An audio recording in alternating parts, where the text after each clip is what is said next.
The Raspberry Pi 5 is a great single board computer, but finding the right case for it can make or break your setup.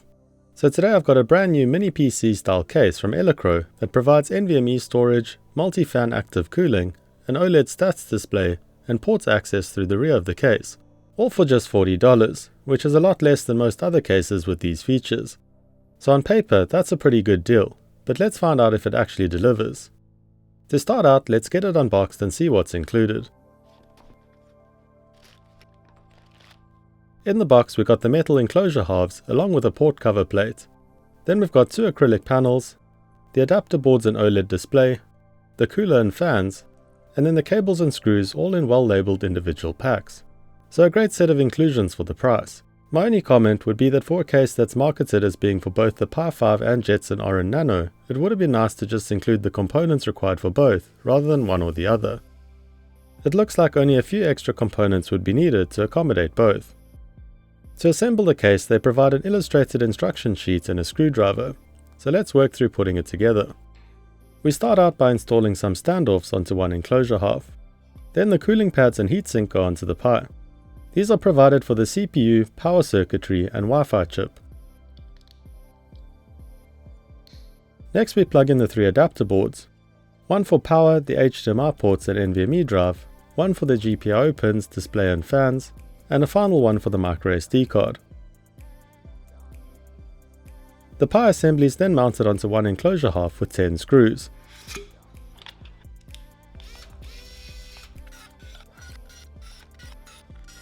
Well, actually I installed 9 screws because I couldn't get to the one at the back of the Pi as it's completely covered by the GPIO adapter, but I think the 9 screws I did install will be enough. Then we can install the NVMe drive. I'm using a 512GB Lexar NM620 drive. The hat also supports a range of drive sizes from 2230 to 2280. Then we install the 3 fans, the power button, and the OLED display module. The 1.3-inch display is actually a bit bigger than the 1-inch ones that are typically used on these types of cases. The enclosure halves then screw together around the Pi assembly. The fans, power button and display then all plug into the adapter boards, and we can then close up the case with the back plate and clear acrylic side panels. Another thing that I just noticed is that the two clear side panels have beveled edges, which gives them a premium look and feel.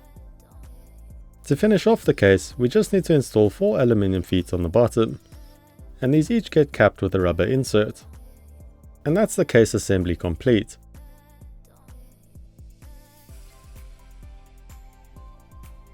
Next, let's get it booted up and install the software to get the display running.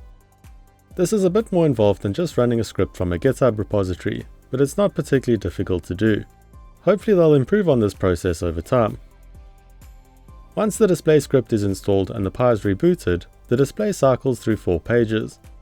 First up we got some system stats, then storage capacity and utilization, then temperature, and finally the date and time. It would also be nice to have some options for this. I personally prefer a single page with just the system stats and temperature visible. Since this case provides both an NVMe adapter and cooling solution, I'm going to test it by running James Chambers' Pi benchmark script to test drive performance and then CPU burn to test the thermals. First up, let's run the Pi benchmark script. I use this test because it favors random read-write performance, which is typically how the OS uses the drive. Over 3 tests, I got an average score of 54,657. This is at PCIe Gen 3 speeds, so it's about what you'd expect. So there are no issues with the NVMe adapter.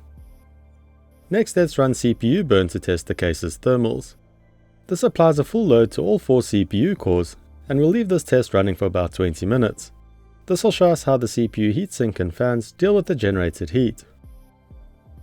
The test starts off at 39 degrees. Which is okay for a 22-degree room, but this rises quickly to 60 degrees in about 4 minutes. It then stabilizes around 63 degrees for the remaining 16 minutes of the test. So not bad, but not great either. It's fine for the Pi's base frequency, but there isn't much headroom for overclocking. There's a lot of wasted space within the case, so they could easily have put in a larger cooler to improve thermal performance. But they've obviously gone with a more budget-friendly option. On that topic, One thing that stood out to me almost immediately when I first booted the Pi was that the fans are quite loud. The 3 case fans are not PWM controlled, so they come on at full speed immediately, and being 30mm fans, they are quite noisy. At 20 cm from the case, the sound levels at 50 decibels, which is loud for a case that's designed for desktop use.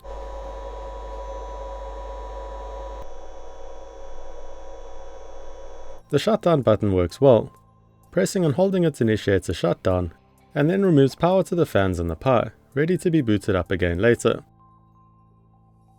So for $40, this case brings a lot to the table.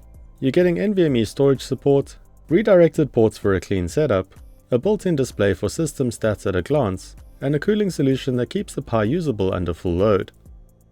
It makes the Pi feel more like a mini desktop computer rather than an exposed board on your desk. Being a first generation product, there are a few quirks and minor issues, like the screw that's difficult to install behind the Pi, which could be fixed with a change of installation order. They also provide a QR code to scan to install the display script, which is not particularly helpful when the Pi doesn't have a camera. I also think cable management could be improved a bit, like the OLED display ribbon cable is just dangling in the most visible part of the case. It could quite easily have been connected to the NVMe adapter board right next to it, since that's already got a ribbon cable linked to the GPIO board. The microSD card slot is also redirected to a strange spot, coming out at the bottom of the case. So if you've been looking for a budget-friendly enclosure that makes your Pi 5 feel a bit more like a desktop computer, then this is a strong contender, and it does the basics pretty well. I'll leave a link to it in the video description if you'd like to check it out. Also let me know in the comment section what case you're running your Pi 5 in. Thanks for watching. Please remember to like this video if you enjoyed it, and subscribe for more tech and electronics projects, tutorials and reviews.